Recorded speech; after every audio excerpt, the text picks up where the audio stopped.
Well, good afternoon, good evening, Star Wars fans. I know you were expecting Chris Gogolin tonight. I'm sorry to disappoint, but due to some technical difficulties on his end, being that he's currently without power, it's just myself and one Mr. Chris Kelly. How you doing tonight, Chris? Good. How are you, Dan? It's warm out here in California. I know you guys are going through some rain, some lightning, some thunder, tornado warnings. Yeah, it's bad out here on the East Coast. That's what's keeping Chris from us. Uh, you know what, Que Sera, I say we boycott the OCS review. You know, he doesn't show on. If he doesn't want to come on our show, we boycott his show. He's nicer to me than you are. I don't know. You know what? I'm going to say this. When I pick on people, they tend to do well in tournaments. I want to say like I gave you like some ammo last year right before the NPC. Look how you did. Uh, Hayes is probably the only one I really don't talk too much on. Like give him Just too because he's much. so tall, you're scared. Well, that and yeah, it's all about the fact that he's tall. Plus, he's got Eric on his side, and Eric's also pretty tall. So glad to have you on. I want to say you are again. You might be the person who's shown up on the most on the show. We've I'm had like you. the Steve Martin of Holotheatre. Isn't that the guy who's shown up on SNL the most? Yeah, yeah. I'm Steve Martin of Holotheatre. So you were going to take Jerry's slot because Jerry is currently working. So we miss you, Jerry. Hope to have you back on here soon. But yeah, we'll have Chris on until Jerry wants to get back on, or as long as you're willing. Miss you, Jerry. So, so let's talk a little bit about Star Wars cards. So, how's the OCS treating you, bud? I know we talked right before the OCS that I think you were on, and we talked about how like between you, myself, and Jerry would make the finals. I'm going to say this. I have only been playing up to 8 games. I think the best I've done is 5-3, which was last month. I mean, I'm happy with that myself, but that's nowhere near 12 games. How about you? I think you jinxed me. The first month, I was pretty serious about things. I think I was at 1.8 and 0. And Mm-hmm. then I lost 2 1s back to back. And since then, not been doing so hot. I've been playing. Last month was tricky. I didn't have a lot of time to play, so I just crammed some games in to get some foils. Mm-hmm. We're gonna get back at it this month. Yeah, Back at it. and we know how Jerry's doing. I want to say he's lucky if he gets 2 games in a month. He's a Uh, busy guy. Busy he guy. is. He actually, like we said, he just started back to work, but before that, he was playing a lot of League of Legends. So I don't know if you know what that is, but No. he liked to play it. It's so we'll see. I know this last month we had Greg Shaw and Bastion come out. They won.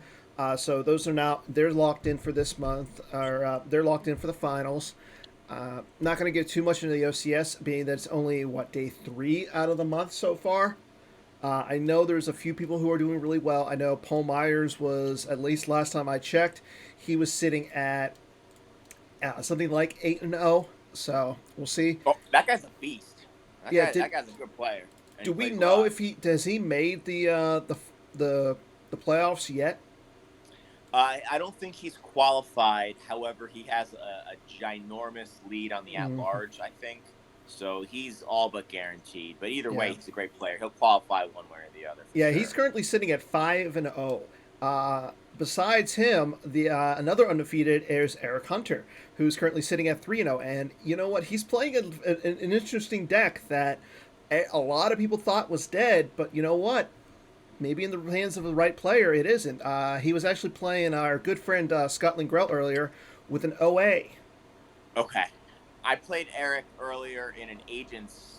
He was playing Agents of the Court, and he just deployed these cards I didn't see. And at one point, I wrote him. I was like, Eric, what is going on here? And I don't know. I was confused. His cards confused me. Yeah, but you know what? I like seeing those new cards. Those cards that not a lot of people bring out to. I don't like seeing your typical throne room. Agents of the That's Black where you and Sun. I differ, sir. That's where you and I differ. Well, I'm saying I play those decks because they're the best decks out there, but I don't like seeing them played all the time as a spectator. You probably also hate when the same team wins all the time too. You're probably one of Yeah, those I'm. You know what? I am getting tired of the Red Sox winning the AL East. I mean, they have the most championships in the steroid era. I get that, but they haven't done so well since Yeah, and that's like saying, like, when was the last time the Yankees won the World Series? 2009. You know what? I will say this though. At least you're not a Patriots fan. It's true. It's true. Yeah, I would.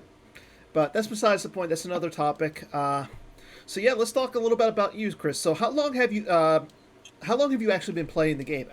You've been around quite a while, from what I've understood, right? That's a good way of saying that I'm old. I started playing in '96. I bought Wow. the 2-player Parker Brothers Mm-hmm. game, and no lie, I swear, my first rare was Darth Vader. And I remember thinking, this isn't the card that's worth a bajillion dollars because there's no way I got it my first time. So me and my brother played that. He would always be dark side. I'd always be light side. Those decks I feel were inherently better for the dark side because Vader was Mm-hmm. better than Luke by a lot. Yeah. And you could only hit Vader if you drew Run Luke Run and had the blaster rifle, whereas you could get Yeah. Luke off the table pretty easily. So he won a lot. Plus, he had that Premier Vader, which was broken in that format. Yeah. Broken. Oh yeah. That. Well, I mean, I remember playing because I did the same thing. I collected before I actually started playing, so I really never sat down to play the two-player game. But when it came out, I mean, I remember the old commercial that they aired where the two kids are trying to show like Obi-Wan and Luke how to play incorrectly, but Yeah. uh, like I remember getting that for Christmas one year, and then I never really got into the game like play wise. But my actual first tournament, I showed up with only a light side deck. I didn't realize you needed to have both decks. So quickly ran home. I had all my cards in a binder, and I threw like this piece of crap dark side deck together. And I was like, I'll just throw these You're, things in you're still together. playing that deck today, aren't you? Well, I'm going to say this. I might not have won an NPC, but you know what? I've gotten glass twice from an NPC, so kudos to me. Do they give out glass for not winning? Yeah, for consolation tournaments. That's sweet.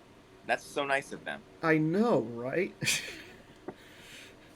uh, but Let's talk about you, Dan. I feel whoa, like whoa, every me, week, me.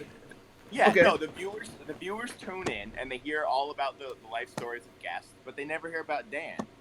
How did you get in? All right, so you got the 2-player game for Christmas, and then what Mm-hmm. happened? Like I said, I just collected. Back in the day, like when I was younger, my dad and I would go to baseball card and other sports memorabilia conventions. So we would go out. We would look for like Griffey and Ripken and other good cards.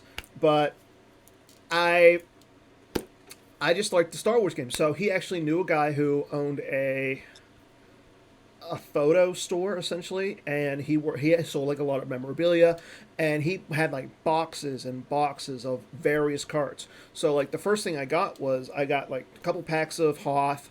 Ended up opening like a Rogue One, which was my first rare out of the Hoth that I remember. And then it ended up getting like a box of the Premier Starter decks where I got like two Falcons, Luke. Like I got a lot of crap, but and then every year for Christmas, my dad would give me a box of like whatever was big. So and like I said, it wasn't really until Endor when I started playing. So and once I learned like I got a hold of like one of the old Pittsburgh guys. His name was Drew Ferguson. He was essentially a disciple of Brian Hunter, and him and I got to play. He showed me how to play better, and then got to know like the Matt Carulli, Pat Johnson, Reed Smith. When So you were doing that, were you using the clear sleeves yeah, with yeah, with the white bordered Premier backs? and no, I just used like Ultra Pro clear sleeves, and yeah, that was just for like when I first started. Like I said, it wasn't really until I got a little bit better, and I realized, hey, there's better sleeves out there. That I transitioned to other stuff. But Favorite card of all time? God, why would you ask me that? I got to say Mara Jade, just because one of the things I'm trying to do is I've got these like, as you could probably see, I've got like a bunch of binders behind me.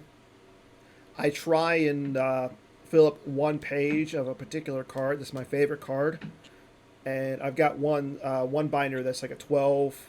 You got 3 rows, 4 in each row, and it's all full with different, just Mara Jade. That's the only card. Now I would love to do that with Luke's Jedi Luke's, but I don't got the kind of bankroll that you do. I mean, okay, Did I ever tell you the story of how I got like probably 6 of my Jedi Lukes? no, So when Decipher was losing the license, they had all those promos.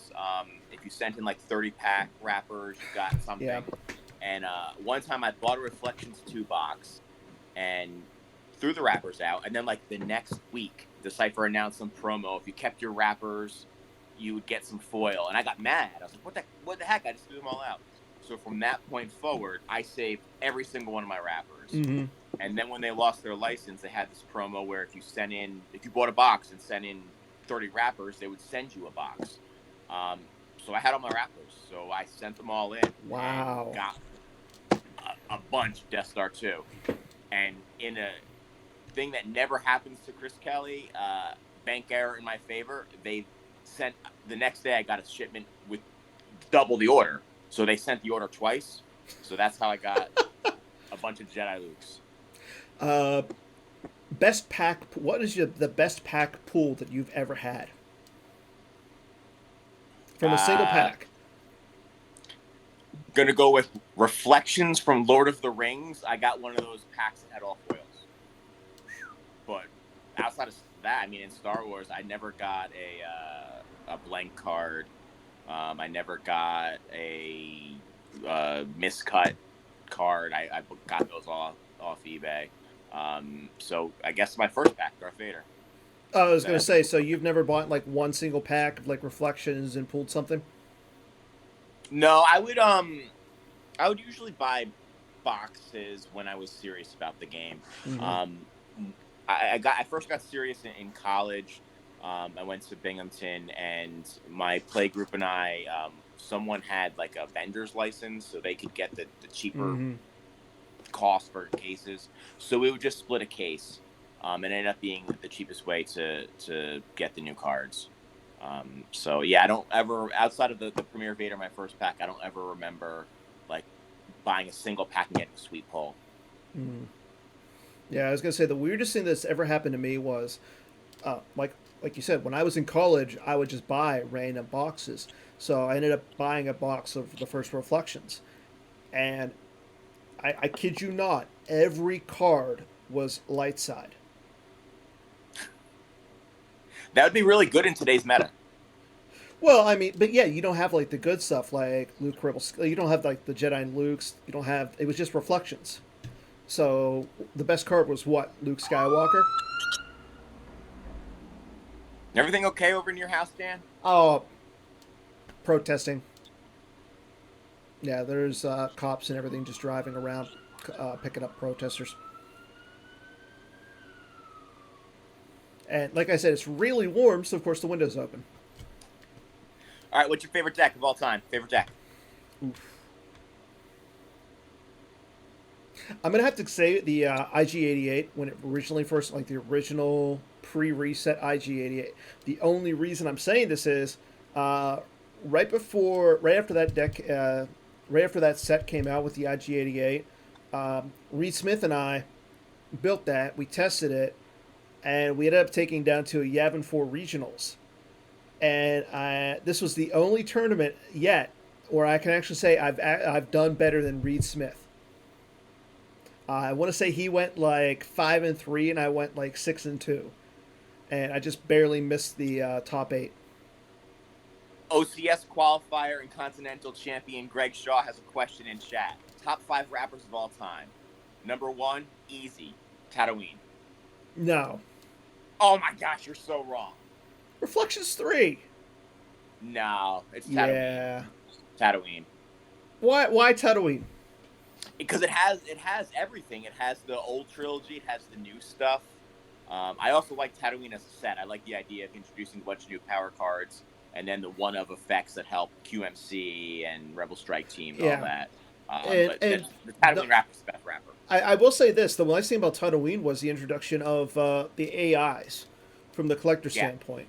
yeah. Like that was a brilliant move by Decipher, and I really wish that they would have done that earlier, or at least in some of the reflection sets. You know, like hey, here's like you get a foil, and then there's a foil AI or something. I don't know. Okay, number 2. Well, you said Reflections 3. I'll say Reflections 2. You know what? I gotta say, Death Star 2. Death Star 2 is lame. It's just that red.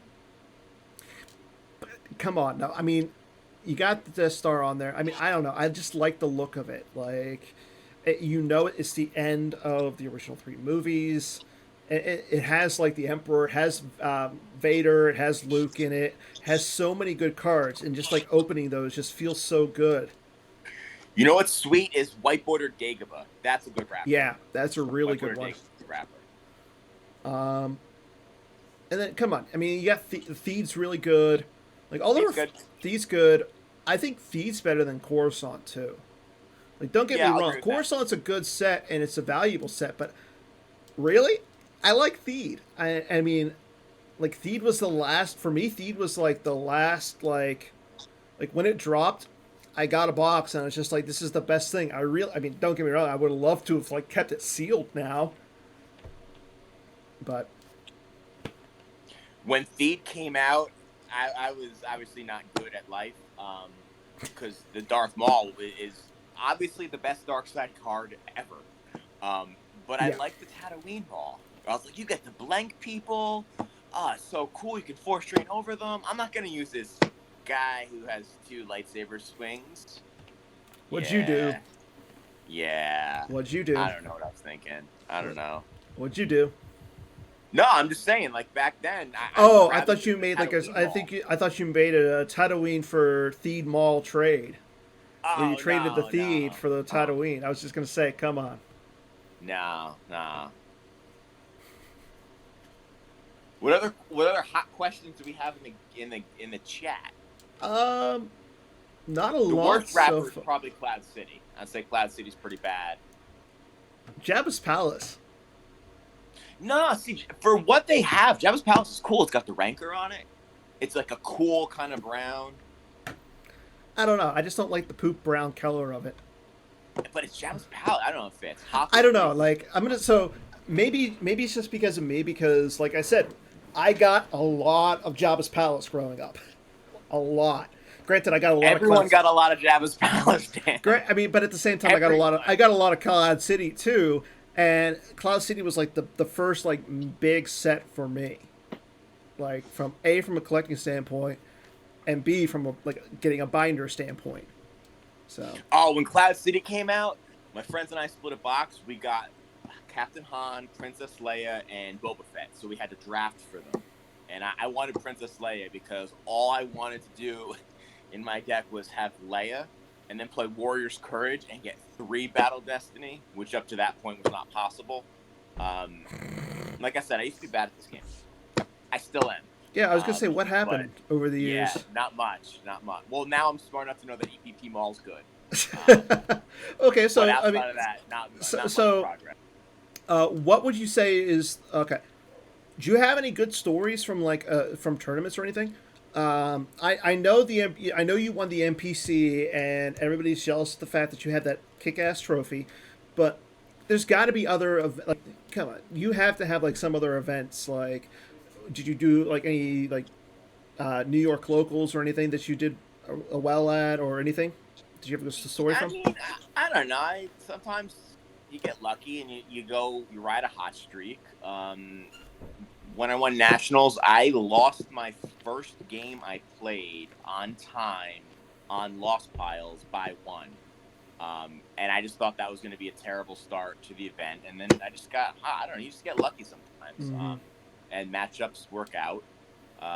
But it's just fun to play in person. Like Yeah. the quarantine is crappy because I don't get to go to locals.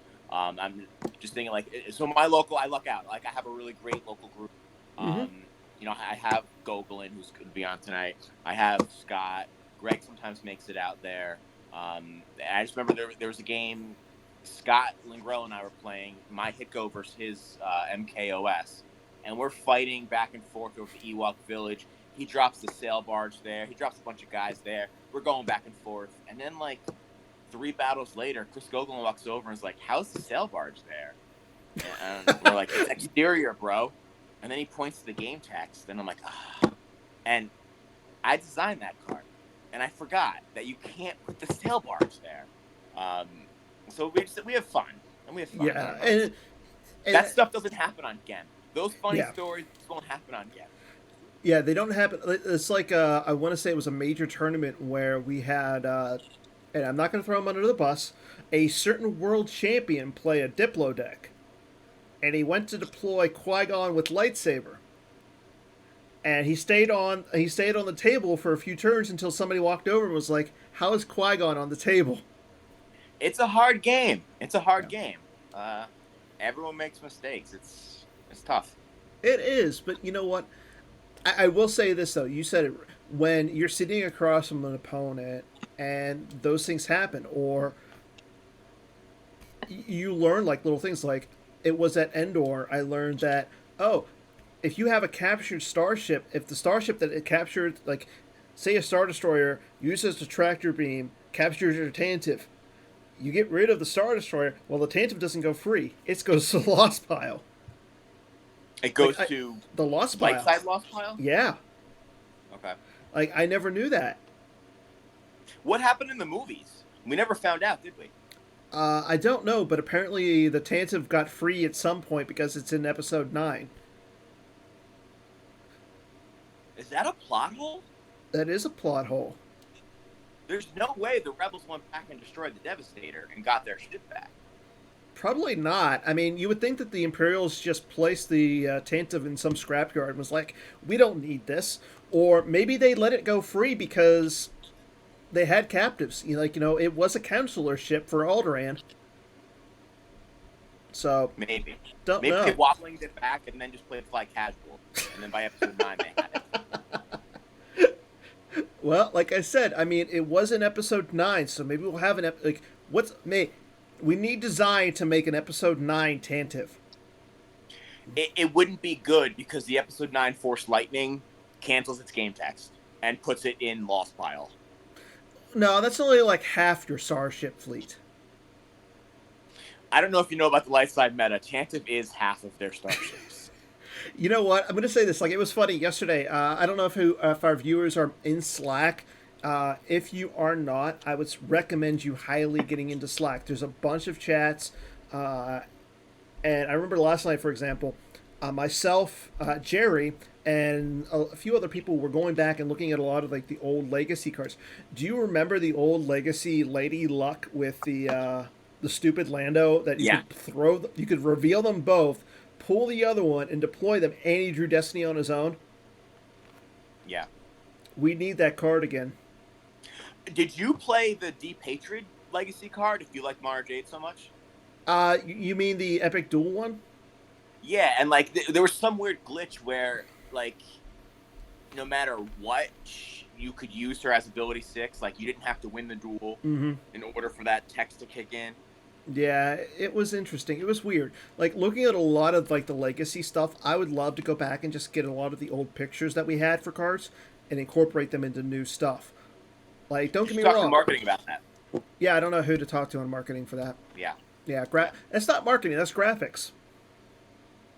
You should talk to graphics about that. Yeah, I'll talk to Menzel about that. But yeah, like we have Galen. Galen, the old Galen card from the Force Unleashed games would have been a great he's a great image that I would love to incorporate in some way. Is that canon? No. So then throw it Unfortunately, on the dream cardboard, Dan. yeah, that's fair. Let's do So swing and a miss. That's what the viewers came for. That's that what they is paid what their money that for. is. That is. Nobody came to hear about us reminisce about old Star Wars stuff. This is fun though. Just talking about random legacy crap that Yeah. should never happen, like slavers will never happen. Oh yeah. Like okay, legacy crap that should not have happened. ATRTs. See, that at least like it got fixed. It was busted. Slavers was just not okay. Watch your step, V. That was fun to play against. It was interactive games. I'm sorry, but putting a card into your use pile to put down Maul. You were talking about how Maul is the best light or dark side character out there. When you have to pay 7 and put a card in from your hand into your use pile to deploy him, and then hit each of his swings for -2, that's fun. Yeah, that's a lot more fun than Slavers. Slavers is what made me stop playing Star Wars cards.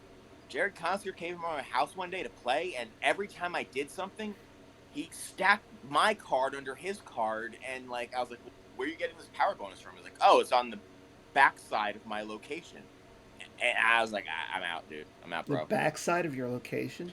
There was text all over those cards. Like they would Yeah. have forfeit +2 on locations. Yeah.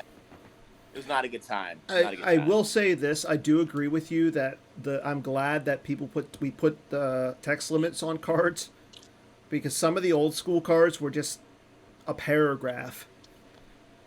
Did you play when the original, or maybe not the original, but the second iteration of starting effects came out? What do you mean? When, the drop and thrown back. Yeah, when you had to use one to search your deck after the first. Yeah. So for each time you searched, it was an additional one. Those were answers though to like Simalu and Green Squadron Leader, right? Yeah. Yeah, those were bad cards too. Those won't happen. No. Yeah, well, hey, I mean, I've seen some of the cards that Design has put out. I mean, they're fun. I don't know. My goal has always been fun. Fun first. That's the priority. I don't care. Okay. The game's fun, then it's fun. It's a game. It should be fun. So you have no problem playing against ISB right now. Chris Kelly, I don't love ISB. ISB's not a Chris Kelly deck, but I'm not the only person who plays the game. A lot of people do find it fun. I think OA is the best example of that. I hated OA. Hated it. But a lot of people liked it. And now with the errata, after like during the tweak set, that you can drain at their sites, I love OA. I think it's a totally fair deck. I actually think it needs help now. Yeah. OA is in a weird. OA is in a deck very now. weird spot. Yeah, it's spot. funny how that little tweak just, and then obviously Court getting so good, but OA, I hated it and now I like it. That's fair. So moving on, we're gonna go take this chat and get it a little bit more structured, and we're gonna go into some swing and a miss questions. So you know what? I think we're gonna start with you, Mr. Chris Kelly. My first question? Yeah, your first question.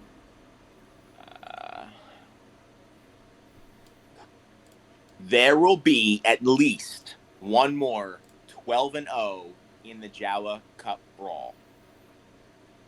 Okay, so right now, just your good friend Jared Konsker is currently 12-1. Has he lost the game in the Jawa format? No, because he won the first one, and now he's 12-0. Yeah. Do we have to rename that the Jared Cup? I'm not renaming it the Jared Cup. We should make a Jawa of an anagram of Jared. That's what we should do. You know what we should do? We should actually get a trophy of a Jawa holding up a cup. So whoever wins can drink out of it. Let's just buy him a sandcrawler. Let's just do it. What, a Lego sandcrawler? No, that's ridiculous. An actual Sandcrawler. How is a Lego Sandcrawler ridiculous? Do you know how expensive Legos are? No, Chris, I don't. Just check out my shelf. Actually, Yeah. hold on. Anyway. No, Chris, check out my shelves.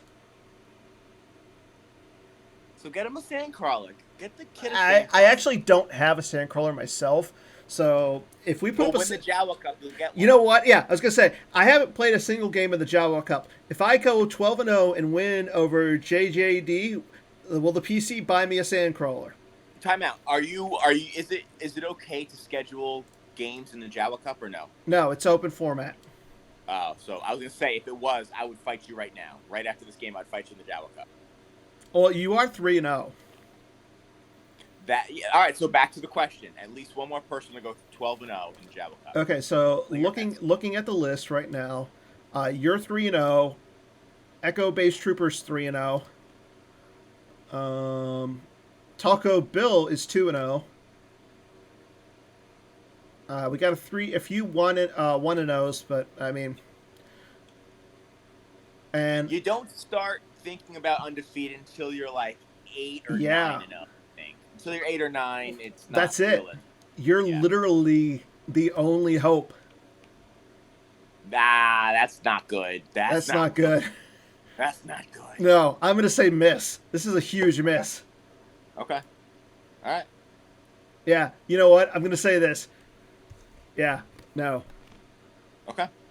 There's no way.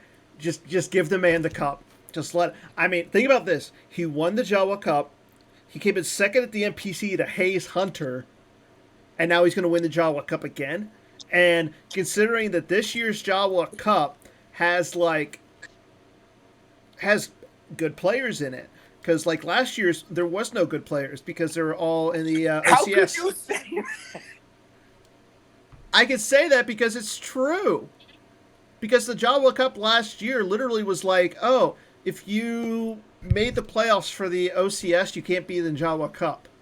You can still be a good player if you don't make the playoffs in the OCS. Okay.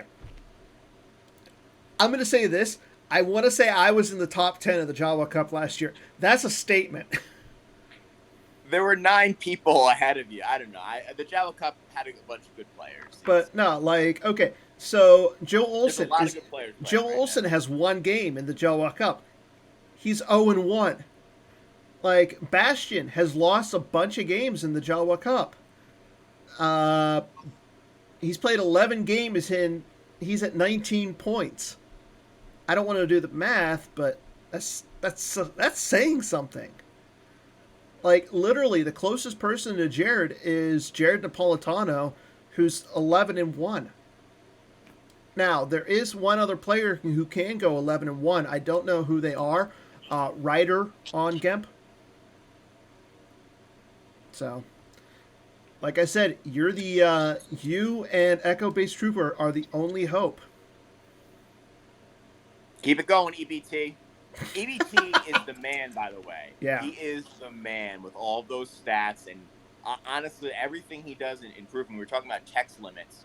I think Matt Carulli is probably the harshest with text limits, enforcing them. And I used to think I was second most, but EBT, man, that guy. Yeah. He's on me.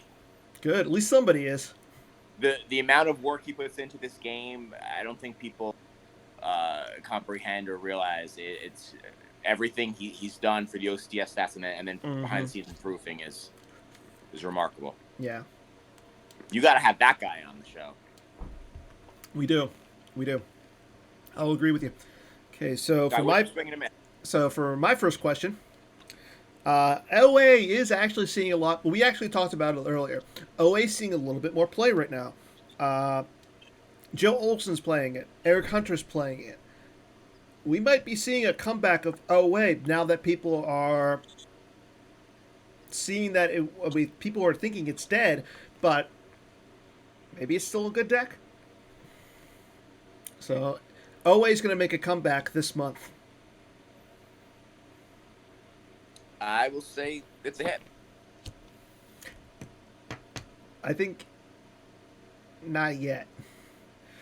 don't get me wrong. I like OA. I like the control aspect of the deck, but being that they could just come down to Jakku and drain you for 2, and you can't really do anything about it.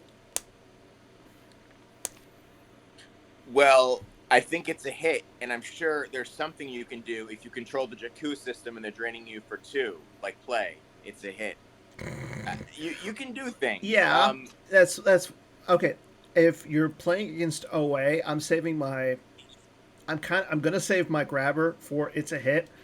So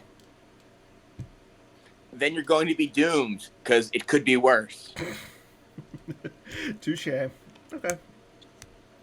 I'd say give it a small helper, and we'll see a resurgence of OA. I know good players like Emil and Bastion like the deck, so I don't think it's ever going to really go away. But I think it needs a little bit of a helper before it's going to be like a mainstay again, like it was. My next question was tailored towards Chris being on the show, so I have to pick someone else in the chat. So, Mike Turner, I see you just posted how expensive Sandcrawlers are. So my next question is, I will hit more characters with lightsabers in the OCS this month than Mike Turner and Dan combined.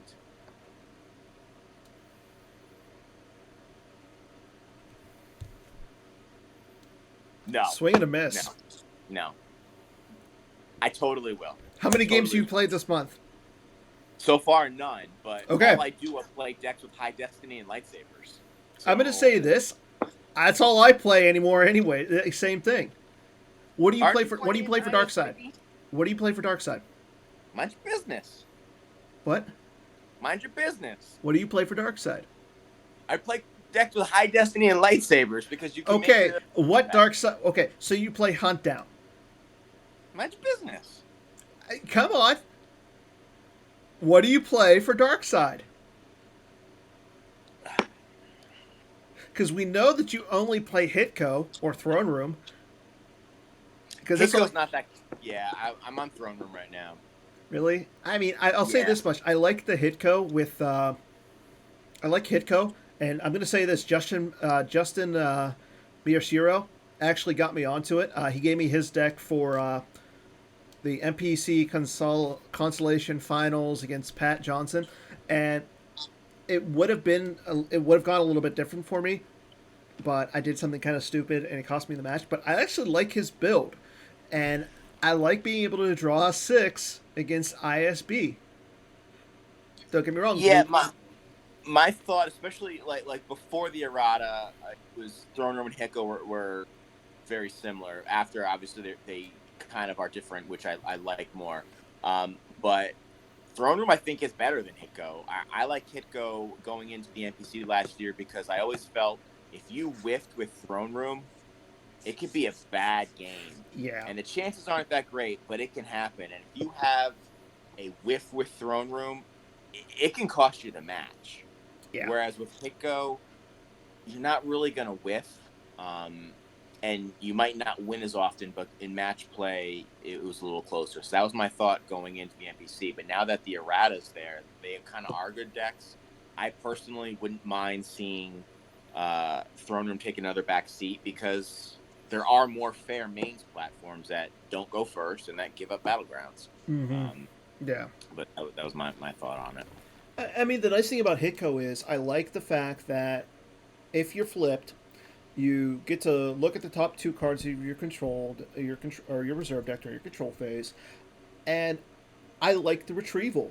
I really do. I mean, and if you're not retrieving, you're at least costing your opponent 1 card.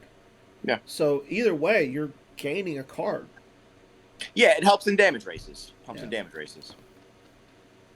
Okay. So my next question is, now that Bastion's in the OCS playoffs, he's easily the odds-on favorite to win it. Yeah, he's the reigning world champion. And he's also the reigning OCS champion too, right? Yeah. But a lot of good players. Bastion's obviously one of the best. Just the size in there too. I have a feeling that if Emil was to try to qualify in the last month True. on the second to last day, he would go 12-0, like he did the first year. So a lot of good players, but yeah, how do you vote against Bastion? Yeah. I don't think you can. You, I you think can't. it basically, the way I see it is, if Justin and Bastion are on the opposite sides of the bracket, it's going to be a Justin and Yeah, Bastion finals. And you know what? yeah. I'm going to say this: if that happens, that's going to be a good finals. That's going to be You know what amazing. would really be messed up is if you throw Chew in there. How do you vote against any one of those three? How do you vote against any one of them? So yeah, it Well, I makes think if sense. it's Johnny and Justin, they'll just basically come together and say, okay, has the best chance against Bastion? And at that point, I would. Oof, I hate to say it against Justin, but I like Johnny over Justin against Bastion. Don't get me wrong. I like Justin over anybody else. But if you're going to take Justin or Johnny over, actually, It's tough. It's it tough. is They're all tough. great players. They're all great Yeah, players. because I know the last time that Johnny and Bastion played at Worlds was what 3 years ago when in the semifinals and Bastion beat Johnny to advance to the finals and he beat Tom Kelly in the finals. So I don't know. I'm blown. I mean, literally those are three of probably the best players of all time. So you really can't say anything against them. Yeah, yeah. Swing and a miss, or a miss, or it's a hit, whatever this game is called. Set 13 will feature a new Kessel run, a new Falcon, a new Han, and a new Lando. This isn't fair. You're the design advocate. You know. So answer your question, sir. I actually don't know. The set's not finalized. I would guess. I don't know. I don't know. A lot of stuff happens in playtesting. A lot of stuff happens in development. What do the viewers think? Your face says yes. You have a really bad poker face, son.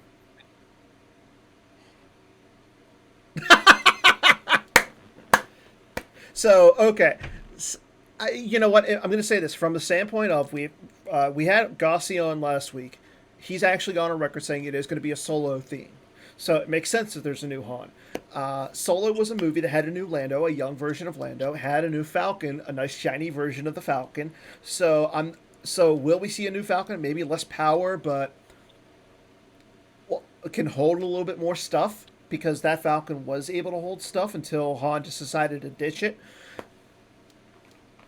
Um, the Kessel run makes sense as long as we keep Kessel a potato. And I'm going to say this: the one card I'm really interested in is the droid. L337. Like I'm interested in seeing her. I'm interested in seeing Akira. I'm interested in seeing a Beckett because we have the Hans Blaster says you could throw it on Beckett.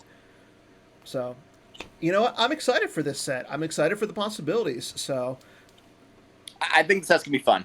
I think, and like I said earlier, my criteria for everything is does it make the mm-hmm. game fun, and I think the set is going to be really fun.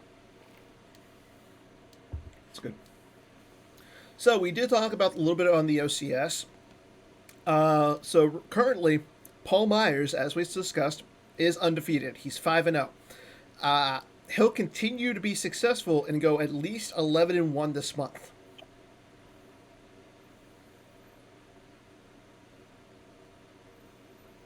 He can do it. He can do it. Like I said, once you get 8 or 9-0 when you start to think you might be able to run the table, it's hard to do though.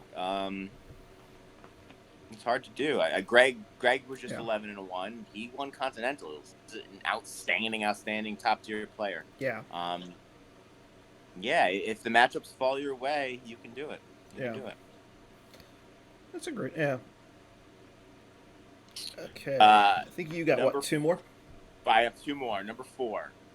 there is literally nothing design can do to get people to stop playing Throne Room. Outside of banning it, yeah, I think you're 100% right. That's a hit. Players want to go first. If you're light It's side, so you want to good. go first. If you're dark side, Yeah. you want to go first. Yeah, and the fact that you can go first is just stupid. Oh, I'm going to go first. I'm going to get out a bunch of my sites really quick, hopefully, or I'm going to get 3PO down really quick. Yeah, that it's like I said, outside of just banning it or making something just as good but better, yeah, you're never gonna. You're no. It's never not going to be a deck.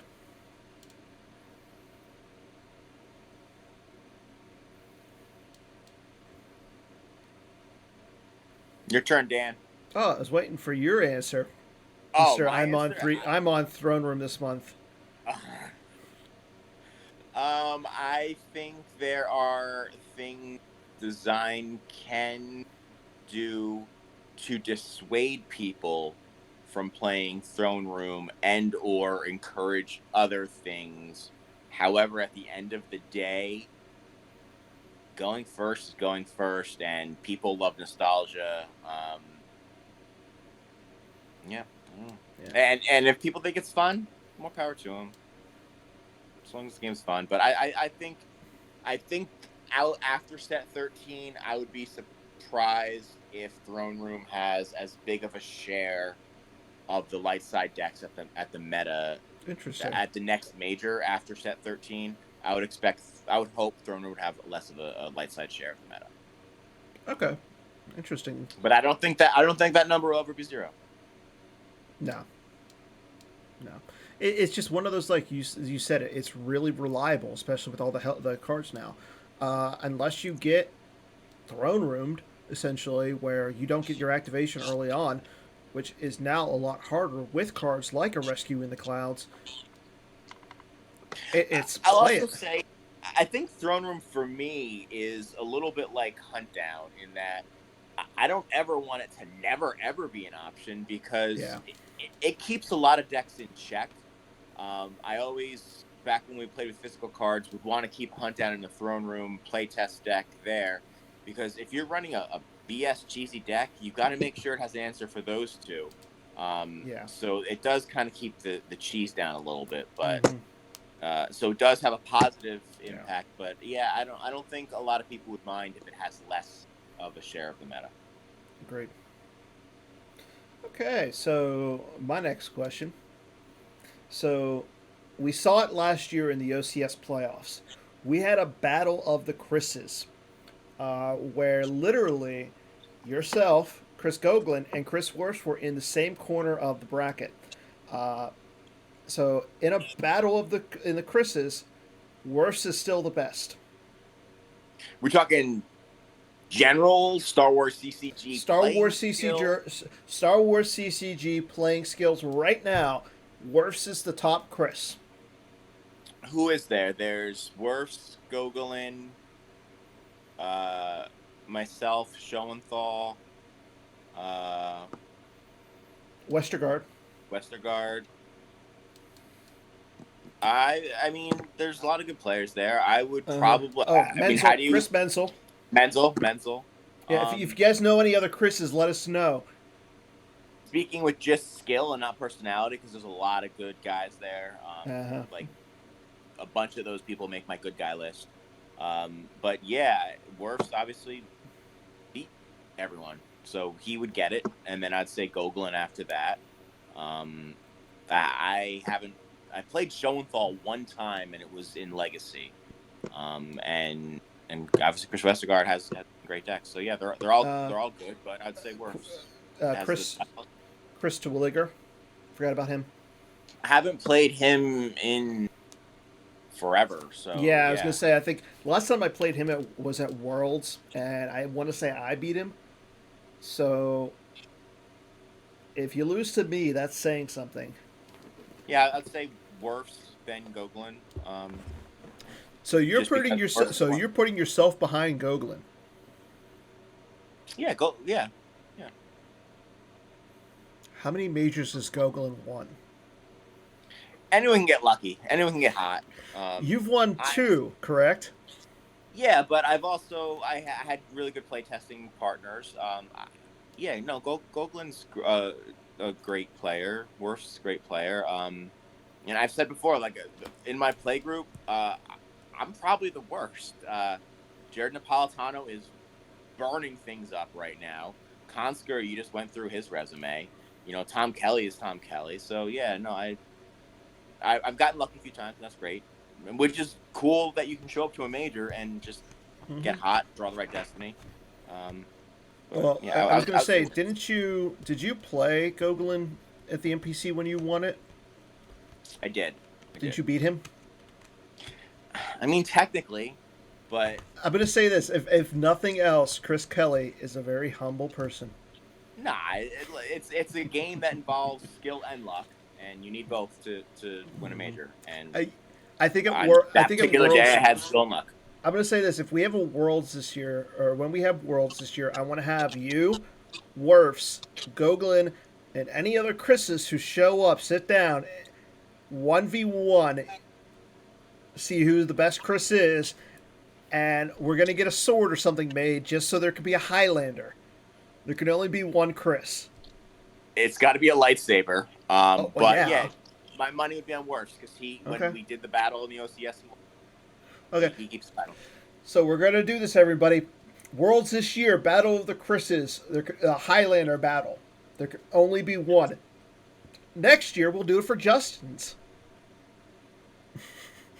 Because, I mean, we got, Desai, Mirashiro, Karuli, Branch. Yeah. It's going to be a fun time. Okay, My last question is, the best feeling in Star Wars right now is drawing a card with Sebulba. Okay, so just to clarify, how are you drawing a card with Sebulba? When you play Watto and they lose force, you draw a card with Sebulba, and you have to say it like that. Otherwise, it's not. You have to. Yeah. So, every time. Just so you know, if you played against my Watto deck, every time I've played Sebulba to the table or drawn a card, I say that. That's a true story. Okay, so anytime that they place a card in your use pile, you draw the top card. That's your best feeling. Is that the best feeling in Star Wars CCG right now? No. Especially when you draw the card that you're looking for? No. I will also say miss, because the best feeling in Star Wars CCG is still drawing a 6 Destiny. I'm not even going to say that. Dan, have you ever drawn a 6 for Destiny? You ever done that? Yes. Oh, it's so good. So good. Okay, I'm going to say this. Drawing a 6 for Destiny when you're tracking it, The best feeling in Star Wars is blowing up a Death Star. I did that last month. Sorry, Chris. Who cares? It happens. It happens in every Star Wars movie. Big deal. Who cares? But come on. That's something. No. When was the 6 drawn for Destiny? When Luke went to convert Vader at the end of Return of the Jedi. That's a big moment. How was that a 6? A 6 was like, okay, they blew up the knocking down a walker. Yeah, with Under Attack. Drew a 6. Big moment. Big moment. Drawing a 6 Destiny. Okay, Star Wars you know what? I'm going to say this. We actually have a point. In the chat, drawing 8s or 9 is always going to be better. That doesn't happen. You guys are crazy. That's cartoon video game stuff. No one draws 8s, 9s, 7s.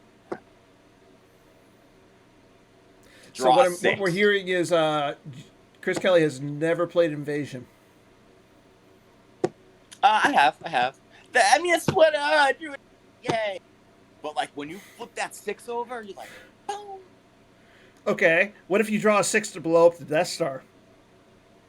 Yeah, drawing a 6 Destiny. It's great. It's good all around. You blow the so Death Star. So you swing your lightsaber, the first one's a 1, second one's a 6. You feel good about it. Okay, but you're still not going to hit. You're not going to hit the Emperor. Why are you swinging at the Emperor, bro? Because you know that there's high enough Destiny to kill the Emperor. You swing at the other guy, you class the other guy, you beat the Emperor, you play overseeing it personally, then you draw your 6. 6 That just Destinies. sounds way too convoluted. You move your Falcon in. You have Luke and Han piloting the Falcon. You move them into the Death Star. You blow it up. You move them out. You win the game. My one more story I'll tell, and I wish Gogan was here because against him, I was playing Legends last month against his TTO, and I don't remember what I drew in my hand, but with that force pile search, the tunnel Yeah. vision, I got the setup. I got the Falcon that moves twice. I got a spy.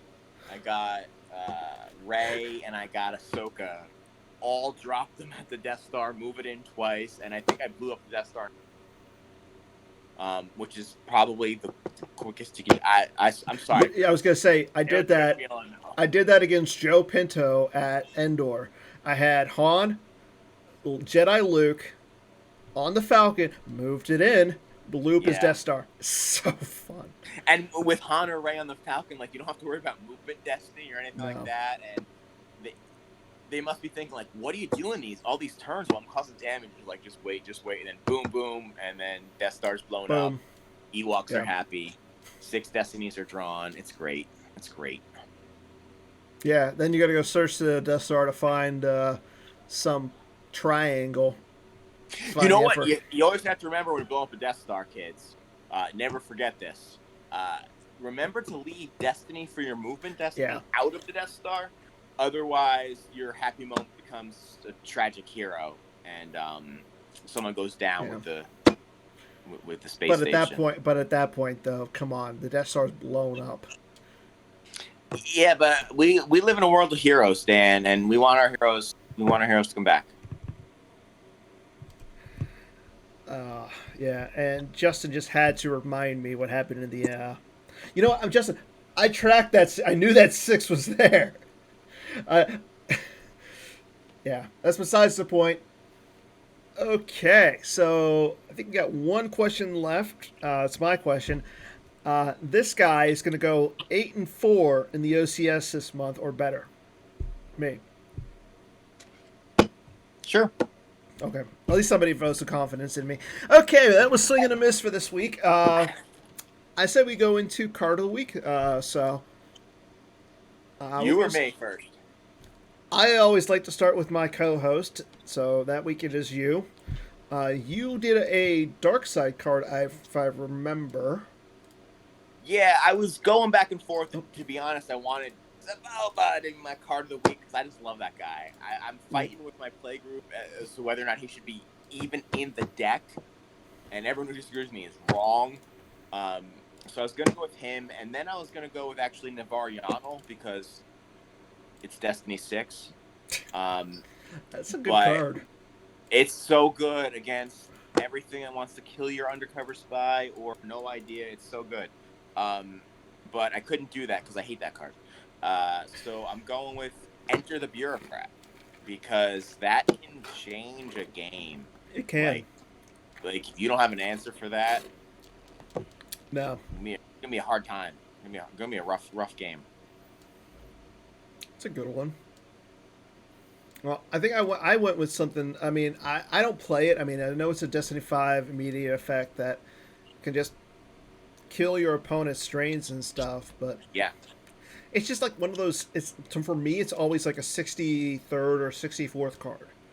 It's like one I always want to put into a deck or try to fit into a deck, but you know what? It just doesn't make it. I would say it's usually for me like an 80th card, but right now in this meta, it's card 57. It can shut down a lot of decks that are pretty good right now. I mean, yeah, Legend's a good one to have it against. Like they have the Falcon, Jakku. Falcon at Jakku. Yeah. Yeah. Good. I'm glad you picked out something a little bit more random, something that not a lot of people have seen. But okay, I think for my card of the week, I went with the Azure Angel. This is Anakin's matching ship, so it's pretty good. You can cancel non-immune to, so you can cancel like short range fighter. You can cancel Imp Decree with it. If you have Anakin and R2 on it. It's immune less than 6. High forfeit or high maneuver, so it's a really good target for all wings combos. I mean, it's a solid starship, but I mean, it just doesn't see a lot of play right now in today's meta because Anakin wants to be on the ground with his matching lightsaber. If we let Hitko play Anakin, I'd probably play Azure Angel. Would you though? Yeah. I don't know if I'd play it in WAP. Yeah, I mean, I remember the old Space WAP that used to run this and like the Bravo 1 and Bravo 3, but yeah, I feel like right now WAP, if you lose ground, you're kind of in a bad spot. So I don't want to devote too many slots to space. And between the Destiny canceling and Plo Koon and Rick being naturally immune less than 5, yeah, you have a decent space package already. Yeah, I'm not going to put it into Y4 Ops like somebody suggested, because you want to have snub fighters, you want to have your X wings, your Y wings, stuff like that. I mean, you could play it in an EBO, but EBO is more like just already piloted starships. Yeah, so, I don't know that I'd play it in EBO. Now that I'm thinking more and more about it, Dan, your card of the week is pretty terrible. Yeah, good night, everybody. I'm gonna take off Chris Kelly. So, you know what? Okay, it's a nice image and it has an AI. So from collecting standpoints, it's a wonderful card. Oh, then my card of the week is Phantom Menace, everybody.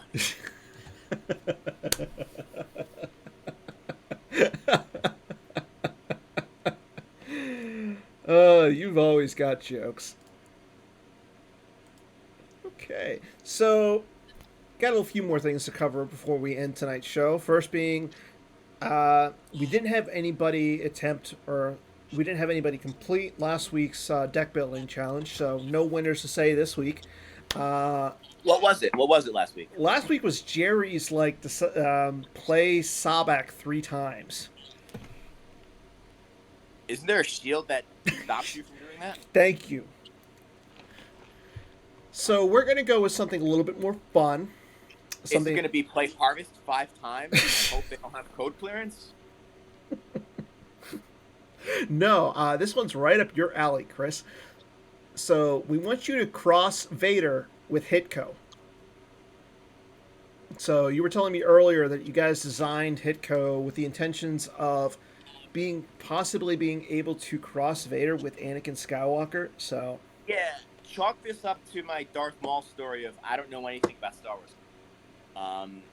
So when Hitko was being designed, I actually really thought that people would use Anakin Skywalker, the interrupt, to convert Vader because the stacking on conflict. I thought people would kind of be more strategic about which card they retrieve, forcing the opponent to place that out of play, and a card to get stacked.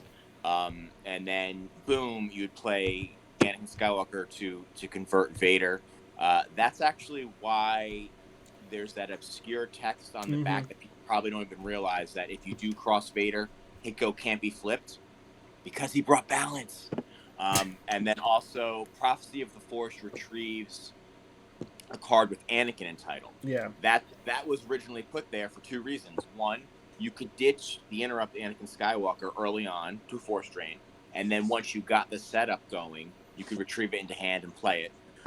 Or also very cool, if you crossed Vader, by rule he becomes Anakin, and then if you lost him, you could then retrieve him back into play. So the objective is worded so that you can't play Episode 1 Jedi, but you could play a crossed Vader who becomes Anakin. Yeah, because he's not an Episode 1 Jedi. Interesting.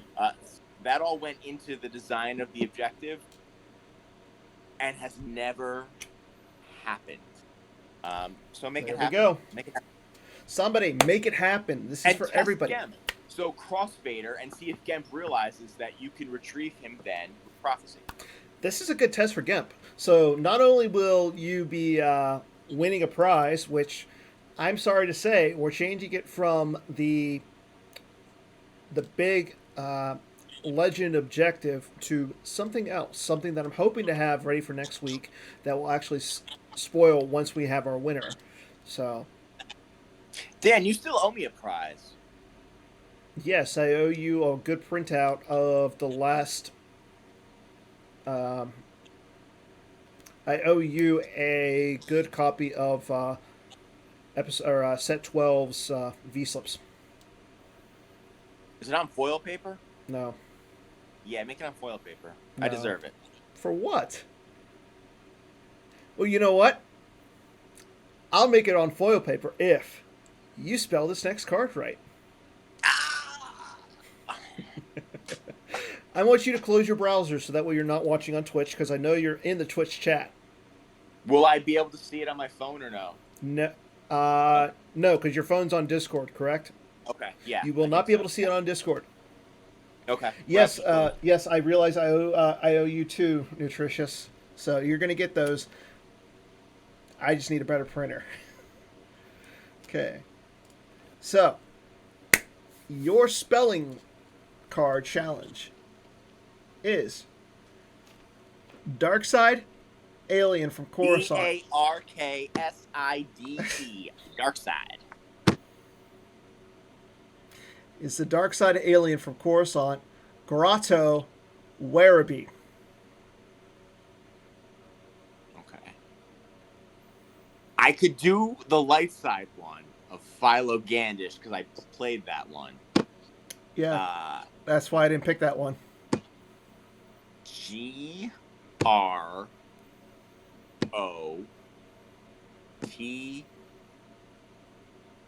Grotto. Grotto. Grotto. And what's the last name? Werribee. Werribee.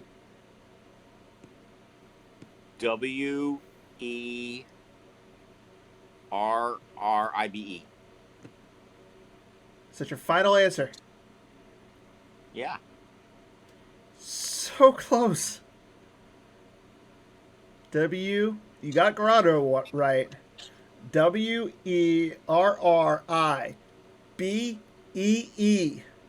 2 E's at the end.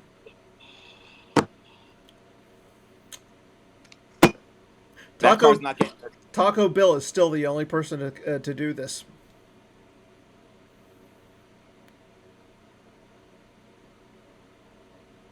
You know what? I gave you a softball too. Gogolin's was going to be harder. What was his going to be? I'm not telling. I can't announce it online right now because people could tell him when he's on. Because, yeah, I had one prepped and ready for him, specifically for him. So. I had all these questions for Gogolin. Gogolin's like a really interesting guy. He is. He's served in so many different capacities in PC. I feel like the viewers would have much rather him talk about his stuff than our favorite. You know what? Actors. Like I said, if he would have been on instead of dealing with power outages, but we'll have him on next week. That's the plan. Stay tuned, viewers. Stay tuned for a Chris Gogolin episode. So I just want to thank Chris for stepping in for Jerry this week. Chris, would you be interested in being on for next week with Chris Gogolin? We can do the double Chris episode again. If it works out timing-wise, yeah, it'd be great. If someone else wants to step in, I know I'm sure the community is pretty diverse and would love to see some faces other than this guy. Whatever works for everyone. So we'll figure it out. We'll figure everything out for next week, everybody. Until then, I'm about to sign off. We'll see you guys later. I'll see you in the Java Cup match later on tonight. Later.